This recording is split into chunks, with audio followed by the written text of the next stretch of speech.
아 글쎄 안 들려 들을 뉴스 없어 아무 뉴스도 귀에 들어오지 않아 듣고 또 들어도 들을 뉴스 없어 만드는 게 2%야 이동영의 뉴스 정면승부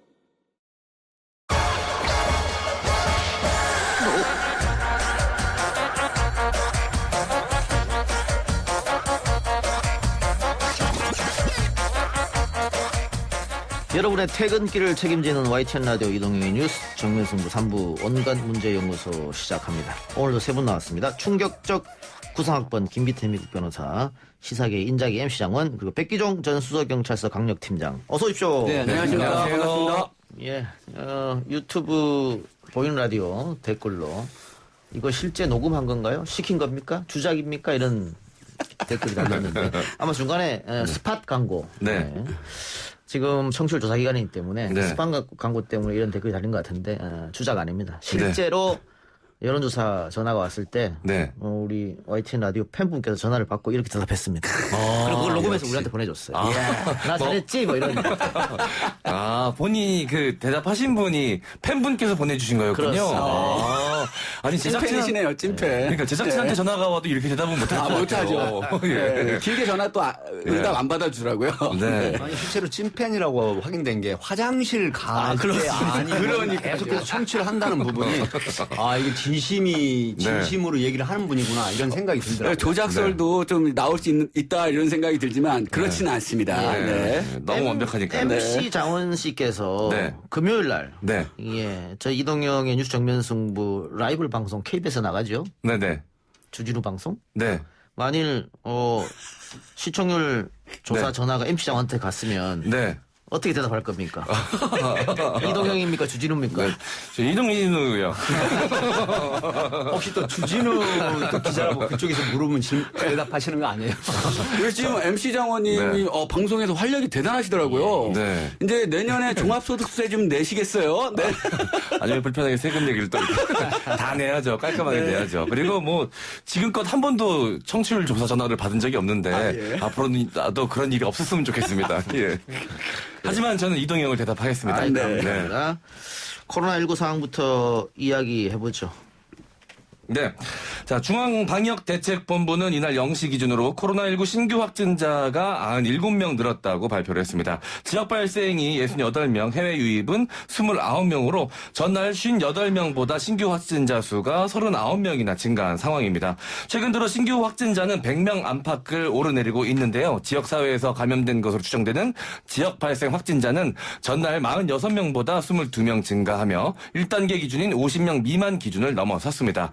주요 감염 사례를 살펴보면 대전의 일가족 식사 및 지인 모임 사례에서는 접촉자 1명이 추가돼 누적 확진자가 20명이고요. 대전에서 또 다른 일가족 7명이 확진 파장을 받았는데 이들의 직장 등을 통한 연쇄 감염 가능성도 우려가 되고 있는 상황입니다. 예, 이래서 조금 늘었기 때문에 어제 사회적 거리 두기가 1단계로 하향 조치됐지 않습니까? 네, 그래서 사회적 거리 두기 1단계 기준 중에 대표적인 게 3가지인데요. 하나는 1일 확진자 50명 미만. 뭐 아시겠지만 이제 지역 발생 확진자 중심입니다. 해외 유입 확진자는 이제 제외하고요. 그다음에 감염 경로 불명 사례 비율 5% 미만.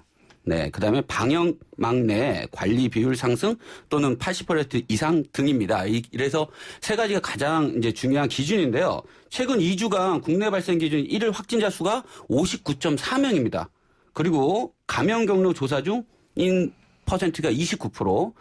그다음에 이제 방역망 내 관리 비율 80% 미만입니다. 따라서 이 사회적 거리두기 1단계 기준에는 중요한 3가지 중에 한 가지도 맞지 않음에도 불구하고 1단계로 이제 완화가 됐고요. 이것은 정부에서 이제 경제적인 부분을 좀 더 많이 고려한 게 아닌가라는 생각을 하고 가장 중요한 거는 제가 개인적으로 생각할 텐데 개인적으로 생각했을 때는 감염 경로 불명 사례 비율인데요.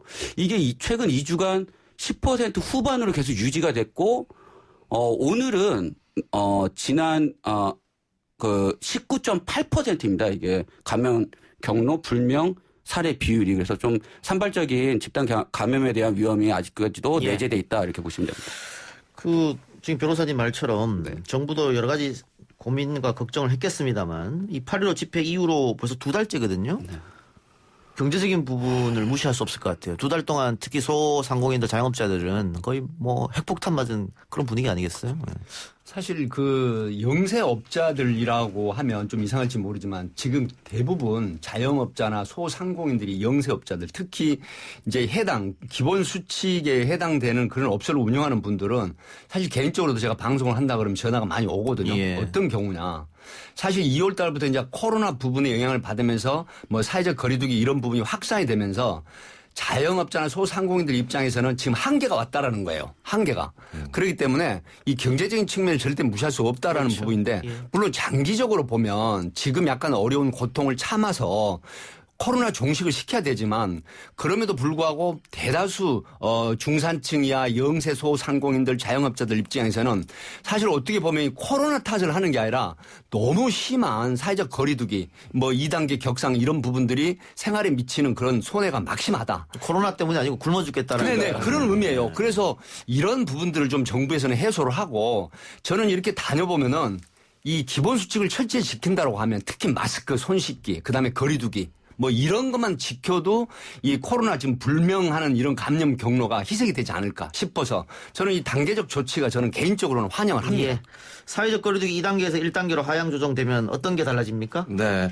일단 클럽과 노래방, 뷔페 등 300인 이상의 대형 학원 등 이 고위험 시설들이 영업을 재개하게 됩니다. 네. 그리고 야구와 축구 등 프로스포츠도 경기장 수용 인원의 30%까지 관중 입장이 허용이 되고요. 수도권의 교회 역시 예배실 좌석수의 30% 이내로 대면 예배가 가능해집니다. 복지관과 경로당 등 사회복지시설과 어린이집도 철저한 방역 속에서 운영이 재개가 되고요. 방문 판매 같은 직접 판매 홍보관은 집합금지 조치가 유지가 됩니다. 이 클럽과 단란주점 등 유흥시설은 시설 면적 4제곱미터, 그러니까 1.21평 정도 됩니다. 4제곱미터당 한 명으로 이용 인원을 제한하는 등 이 방역 수칙이 추가 적용이 될 예정이고요. PC방과 제과점 등 16종의 시설은 마스크 착용과 출입자 명부 작성, 테이블 간 1m 거리두기 방역 수칙이 의무화됩니다. 예. 자, 지난 주말이 한글날 3일 연휴였는데 개천절에 이어서 10월 9일 한글날도 집회를 보수 단체에서 한다고 했기 때문에 걱정이 있었습니다만 별다른 충돌은 없었던 것 같습니다. 네. 또 지난번 개천전 날 차벽 논란이 있었지 않습니까? 네. 뭐 명박산성이 물러갔더니 제인산성이 왔다 뭐 이런 얘기도 나왔고 그래서 그런지 몰라도 한글날에는 개천절 때보다는 조금 차벽이 완화된 것 같았어요. 네, 사실 이제 한글날 같은 경우에는 그 굉장히 뭐 정치적인 이데올로기 때문에 뭐 공격하고 방어하고 뭐 창가 방패 이런 개념이 굉장히 많아가지고 어떻게 보면 한쪽에서는 이 코로나 방역에 대한 게 정치적으로 뭐 오염화돼 있다라는 얘기까지 나오거든요. 근데 사실 경찰 입장이나 또 이 질병관리본부라든가 이런 입장에서는 사람이 모이면 그러니까 예전에 이런 말 있잖아요. 이승만 대통령이 흩어지면 죽고 뭐 모이면 산다 이제 이런 얘기인데 지금 거꾸로 돼 있잖아요. 예. 흩어지면 살고 모이면 죽는다는 얘기가 사실은 사회적 거리두기를 한다고 하더라도 마스크 개념이라든가 그리고 예를 들어서 음식을 먹는다든가 할 때 마스크를 벗게 되잖아요. 예. 이런 측면에서 비말 감염이 확실히 되거든요. 예. 이런 측면이기 때문에 사람이 모이게 되면 감염이 된다라고 하는 부분은 틀림없는 사실이다. 그런 측면에서 이건 정치적인 어떤 이데올로기를 떠나서 감염병 그걸 예방하는 차원의 뭐 차벽을 설치하고 했는데 저도 이제 경찰 출신이지만 사실은 경찰이 차벽을 강안문이나 서울광장 전부 삥삥 돌아서 하기에는 정말 하는 업무도 되게 많거든요. 그럼에도 불구하고 이런 건 하는 건 사실 국민 대다수가 오만한 장기적인 측면에서 감염병을 확산시키는 걸 막자. 예. 이런 차원이지 결코 정치적인 목적은 아니다 하는 부분을 말씀드리고 싶어요. 일단 방역을 위한 조치인데 문제는 집회 시위의 자유는 헌법상 보장된 권리 아니냐. 이게 두 문제가 두 가치가 충돌하는 거잖아요. 그렇죠. 그래서 이제 가장 큰 논란의 쟁점은 헌법상 기본 권한인 집회 결사의 자유를 경찰이 과도하게 침해하는 게 아니냐라는 건데요. 과거에 2009년 노무현 전 대통령 서거 당시에도 불법 집회를 막기 위해 서울 광장을 차벽으로 두른 경찰의 조치에 대해 헌법재판소 위헌으로 판단했습니다. 당시 헌재는 시민들의 통행을 전면 제한한 차벽은 최소한의 조치가 아니고 집회 방지 필요성이 있다고 해도 목적을 달성한 다른 방법이 있었다라고 해서 과잉 금지 원칙, 금지 원칙 위반이라고 판결했는데요. 2009년과는 달리 이 코로나 상황과 관련된 국민 건강 등 공공복리를 위한 목적이 있어서 2009년과 동일하게 유언 사례가 나올 것이라고는 단정하기는 좀 어렵습니다. 네, 전 개인적으로 충돌 지점이 아니라 그냥 합의 지점이라고 이야기하고 싶고요. 정쟁에 이용이 되면서 충돌 지점이라는 표현이 쓰인 것 같고 개인의 어떤 자유도 이 타인의 생명과 안전, 재산을 위협하면서 존재할 수 없지 않습니까? 그런데 분명 신뢰의 문제가 있었던 것이 광화문 집회 때 신고된 인원보다 훨씬 많은 인원이 모였고 방역 수칙도 제대로 지키지 않아서 엄청나게 많은 사회적 손실이 있었습니다. 많은 국민들이 괴로워했고 힘들어했습니다. 그런데 그 사례가 분명 존재하기 때문에 이번에 신뢰의 문제에 있어서도 믿을 수가 없는 부분이 분명 있었어요. 경찰 측에서도 정부 측에서도 그렇고 그렇기 때문에 이제 지나가면서 한글날 그 개천절 때 지나가면 조금씩 완화되지 않았습니까? 그러니까 신뢰의 문제를 회복해가는 과정이라고 볼 수도 있을 것 같고요. 이걸 뭐 어떤 그 개인의 이런 기본권을 침해했다라고는 저는 개인적으로 생각하지 않습니다. 그러니까 헌법에서 정한 권리도 법률에 따라서 필요하면 제한할 수 있다라고 네. 보시면 되고요. 그다음에 방역, 특히 차벽에 논란이 돼서 이제 개천절 때는 거기다가 이제 네. 그냥 차벽이 아닌 다른 걸로 이제 막긴 했는데요. 그러니까 차벽이나 그렇게 막는 이유가 과연 어떠한 이유로 그렇게 하는지 국민의 생명을 위해서인지 아니면 정권의 보호를 위해서인지 뭐 여러 가지 목적이 있겠지 않습니까? 그 목적도 중요할 거라고 생각합니다. 제가 통계를 하나 이제 확인해 봤어요. 7일 날 그 12시 기준해 가지고 1200건 10인 이상 도심 집회가 이제 36건 기타직 32건인데 이게 토탈 몇 건이 되냐면 1201건이 들어왔어요. 예. 어마어마한 거거든요. 네. 그렇다고 하면 서울광장이나 강화문 집회 정말 그 공휴일 날 상당히 많은 사람들이 가족과 함께 그 나들이 하는 그런 굉장히 좋은 명소고 특히 외국인들은 이순신 장군이나 세종대왕 계시는 그 강화문 광장을 굉장히 선호합니다. 뭐 경복궁이나 뭐 독충 굉장히 많은 고궁이 있지 않습니까? 맞습니다. 그런데 정치적인 목적이라고 제가 말씀을 드리면 이상하지만 어찌됐든 어떤 목적이든지 간에 국가에서 감염병 예방하고 장기적으로 국민의 건강을 지키자고 하는 측면인데 그렇다면 우리가 사법기관에서 과연 우리가 국민들이 신뢰하는 사법기관에서 이런 걸 모두 집회금지 가처분 신청을 모두 기각해버렸습니다. 그건 이유가 뭘까요? 국민 모두가 염원하는 감염병을 예방하자는 의미거든요. 예. 그래서 이런 부분을 정치적인 어떤 워딩으로 오염을 시키는 거는 저는 개인적으로 좀 아니다 하는 의견이 있습니다. 그 1200건은 집회 신고 건수. 그렇습니다. 예. 네. 그리고 이제 36건하고 32건 약 66건 정도는 행정법원에다가 집행 그 금지 가처분 신청을 예. 냈는데 모두 기각을 해버린 겁니다. 알겠습니다. 다른 주제로 넘어가기 전에 팟빵에서 듣고 있는 저널리즘 M 대방님께서 보이는 라디오 처음 보는데 왜 충격적 구상학벌인지 이해가 확 됩니다. 아니, 그 얘기를 꼭 오늘 읽으셔야 됩니까? 월요일인데. 제가 좀 말끔하게 차릴 거 아닌데. 보이는 라디오 보면 백 팀장님이랑 비슷한 연배로 보여요. 제가 고개를 그러더라고요. 보이는 라디오 이렇게 보시는 분들 제 친구가 그러더라고요. 야, 네. 고개 좀 숙이지 마. 고개를 뻣뻣이 들고 있어라라고 하는데. 네. 그런데 이제 얼굴은 굉장히 동안이 그러니까 이렇게 가리면 되게 중요합니다. 뚜껑을 덮고 오겠습니다. 네. 알겠습니다.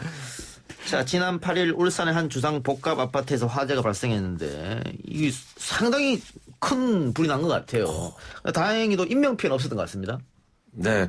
현재 울산 소방본부에서 피해 규모가 어느 정도인지 세대별 피해 조사에 착수했는데요.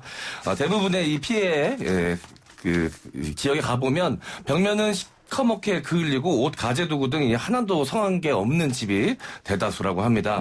예. 부상자 93명 가운데 91명은 현재 퇴원을 한 상태고요. 2명은 현재도 입원 중에 있습니다.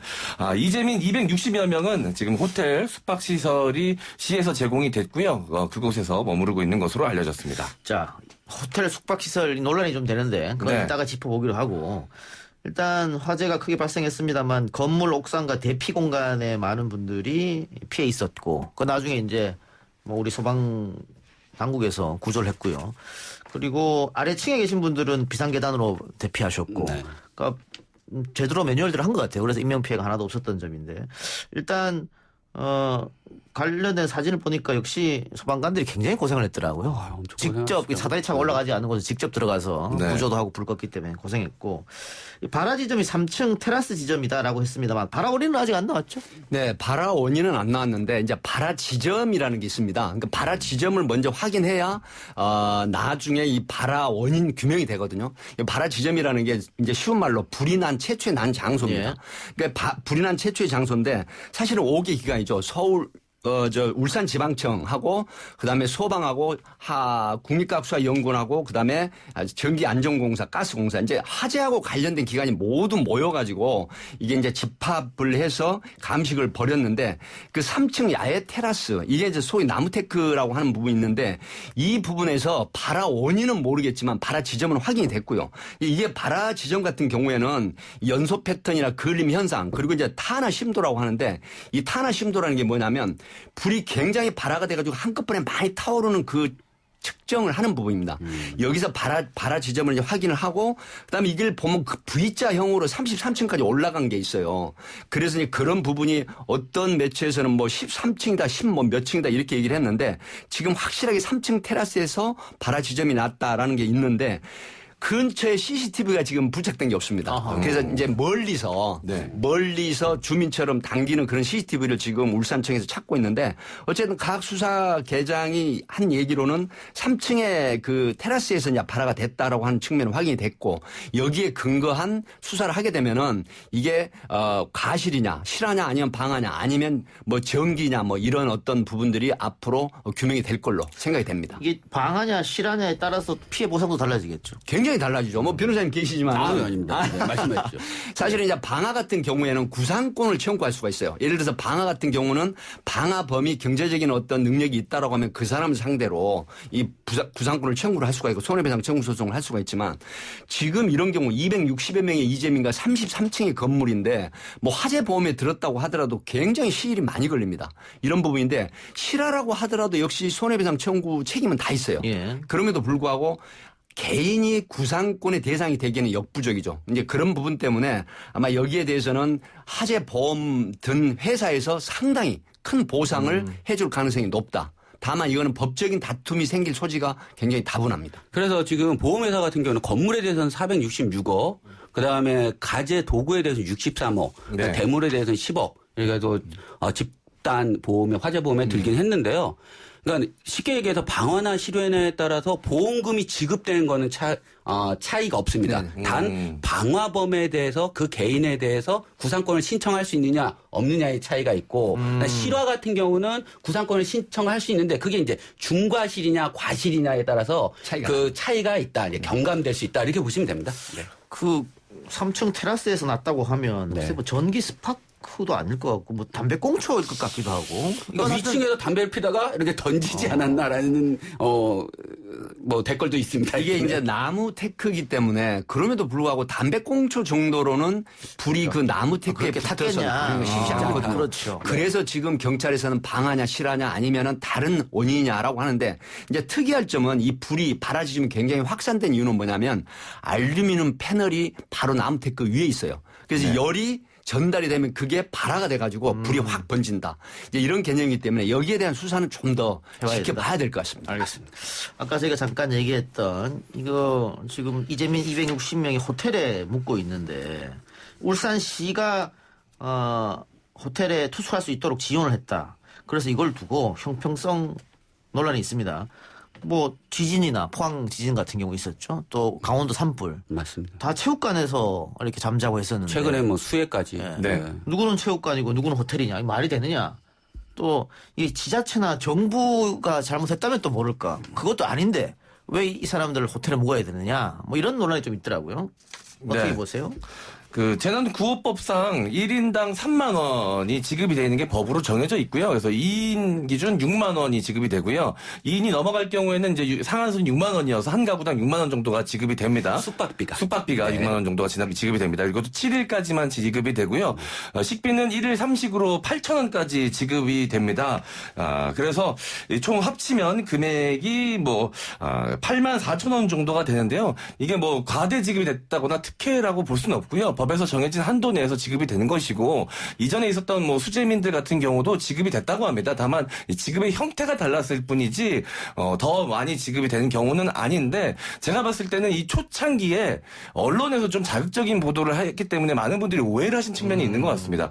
호텔에 숙박을 하고 있다라고 나가니까 마치 호화로운 장소에서 여유롭게 그 많은 금액을 세금으로부터 세금으로 지원받아서 있는 것처럼 좀 호도가 된 측면이 있는 것 같습니다. 네, 명확하게 말씀드리면 제9호법상 그 제9기금 지침에 따른 거거든요. 네. 그러니까 이제 통상적으로 뭐 화재가 났건 아니면 홍수가 났건 여기에 근거한 그러니까 사회나 국가기관은 모두 룰이나 규칙 어떤 법률에 의해서 이제 지자체에서도 이제 이걸 지급을 하고 지원을 하는 부분인데 사실 호텔에 지금 묵게 하는 방법은 왜 그랬느냐.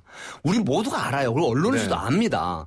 지금 코로나로 200명에서 300명을 한 장소에 모아놓으면 거리두기를 한다고 하더라도 이거는 화장실을 간다든가 아니면 뭐 물건을 뭐 생활 필수물 갔다 왔다 뭐 왕래를 한다든가 하면 이게 집단 감염의 소지가 굉장히 많거든요. 그래서 저는 울산시청에서 굉장히 잘했다고 봐요. 지침에 의해서. 네, 맞습니다. 근데 이걸 일부 언론 제가 이제 앞에 그 땡땡은 빼겠습니다만 거의 대다수 땡땡 언론이 마치 지자체에서 울산 또 시장이 누굽니까? 송철호 의원 아닙니까? 송철호 시장 아닙니까? 굉장히 정치적으로 논란이 되는 분이죠.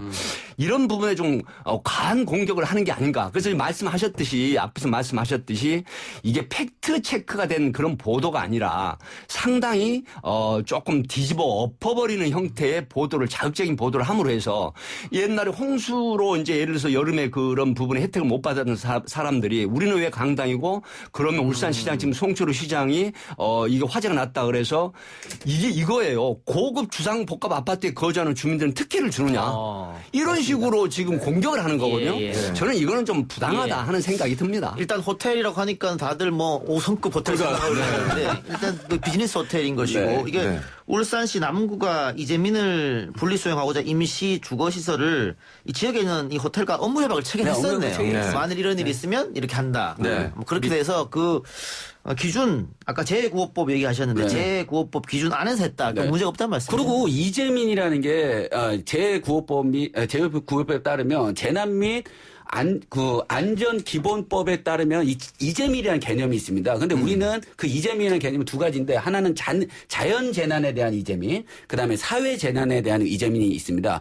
이 작가님이 말씀하셨던 거 뭐 태풍이라든가 홍수라든가 이런 건 자연재난에 대한 이재민이고 이거는 사회재난에 대한 이재민인데 이거는 지금같이 화재나 뭐 예를 들어서 뭐 이런 경우에는 이재민으로 해서 지금 말씀하신 제9호법에 해당해서 저희가 이제 구호조치나 기금을 집행할 수 있는 겁니다. 예. 네. 알겠습니다. 또 이 벤츠 코리아가 또 화제가 됐었는데 이 화재 현장 바로 옆에 이 벤츠 코리아 딜러사가 있더라고요. 그래서 이 벤츠 코리아에서 소방관들을 위해서 오늘 하루 영업하지 않겠다. 그리고 그 거기 있는 마당에 이제 소방관들 휴식 공간을 마련해주고 식사도 벤츠 코리아에서 제공하고. 1,000만 원 상당의. 이렇게 했는데 오히려 이게 광고 효과가 더 커지더라고요. 그 사고 당일날 바로 사고 소식을 듣고 이 스타자동차 회장인 유재진 회장이 바로 이 매장을 방문을 했다고 합니다. 그래서 바로 지시를 내리고 영업하지 말라고 명령을 내리고 바로 이제 소방관들을 위해서 개방하고 식사까지 제공하는 것으로 결정을 내렸다고 하는데요. 요 근래 제가 본 그림 중에 가장 큰 그림입니다. 이렇게 큰 그림은 요 근래 본 적이 없습니다. 그래서 기사도 엄청나게 쏟아졌고요. 그렇죠. 네. 그리고 뭐 응원들 글들도 댓글 보니까 분위기가 굉장히 우호적이고 심지어 이런 댓글도 봤습니다. 내가 지금 형편은 안 되지만 로또 되면 가서 사겠다. 라는 댓글까지 있을 정도로 일단 뭐 그 기업 브랜드 이미지는 굉장히 상승한 것으로 보입니다. 뭐 우리 이런 일 있으면은 사서 혼내주자 뭐 이런 댓글이 많은데 이거는 너무 고가해서 사서 혼내주기는 좀 어렵고 살짝 말씀을 드리면요. 코로나 블루 때문에 사실 희소식이 많이 없지 않습니까? 굉장히 우울한 소식이 많은데 저는 앞에 MC 장원께서 그 성함을 얘기해 주신 게 정말 박수치고 싶어요. 바로 이게 그 울산시 달동이 바로 인근에 있는 5층 규모의 그 딜러, 벤츠 딜러사예요. 그래서 유재진 회장이 사실은 우리 건물도 피해가 있나 없나 보러 오전 7시 왔다고 합니다. 그런데 이제 아무 이상은 없는데 1,300여 명의 소방관들이 그때 우리 예전에 뭘 봤습니까? 화재 현장에서 배가 고파가지고 몇 시간 컵라면. 컵라면 컵라면 먹고 있는 모습.